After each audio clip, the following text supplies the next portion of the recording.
I spent the spring of 2016 in Buenos Aires, Argentina. My biggest fear going to study abroad was not being outdoorsy enough. First of all, I didn't know a lot of people who studied abroad in South America, but those I did meet before I left gave me advice raving about their experiences hiking in the Andes Mountains or trekking Machu Picchu in Peru. I get winded walking up the stairs. I like to sit in cafes and eat, explore museums or other touristy attractions. I didn't think I was cut out for the outdoor adventures that waited me in Argentina. But if I was making my way down to the southern hemisphere, I knew I would have to do it. So, my friends and I planned trips to the Patagonian region to the cities of El Calafate and Ushuaia. And we did it. I had never hiked anything in my life, and I was shocked. And I was proud of what I accomplished. And knowing that I had conquered my fears, I decided to end my time in Latin America with an adventure that was way more in line with my tourist sensibilities. So, after we finished finals, my friend Emma and I planned a trip to Rio de Janeiro and Búzios in Brazil, and I was stoked. No hiking this time, just a relaxing beach vacation. We were swimming on a beautiful little beach in Búzios on our third day in Brazil.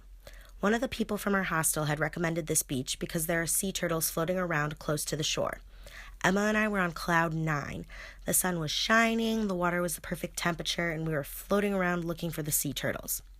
I began to swim back to shore, and the water was kind of dark, so I'd accidentally swam into a huge platform rock. Naturally, I stood up on the rock, pretending I was queen of the world instead of trying to swim around, and I suddenly felt a sharp, piercing pain in my foot, and I collapsed. I swam as fast as I could back to the shore and realized I had 2 huge black thorns in my foot. 2 Brazilian men on the beach came over with giant needles to pull them out. One only spoke Portuguese and the other spoke some broken Spanish. So I was frantically asking if it was something poisonous, something I should be worried about, and he responded saying that it was harmless and reassured me that once it was out, I should be fine. Well, he was kind of wrong. We had 2 days left in Brazil and my foot had gotten worse and worse because it had gotten so infected. I couldn't put pressure on my foot at all. And being scared of going to a Portuguese-speaking clinic, I just waited until I was back in Buenos Aires to go to the hospital. So when I was back, it was just a quick visit. The doctor prescribed me an antibiotic and I limped back home. So I spent my very last week abroad waddling around Buenos Aires to make sure I hit all my favorite places before I left.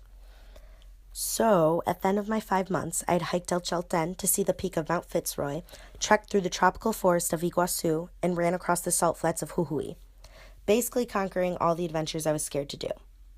But I went swimming at the beach and couldn't walk for 2 weeks. So what did I get out of all this?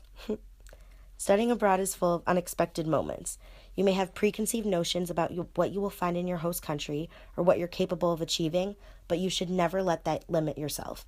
Be open to the new perspectives and unexpected adventures because those are the moments you might learn the most about yourself and the world around you.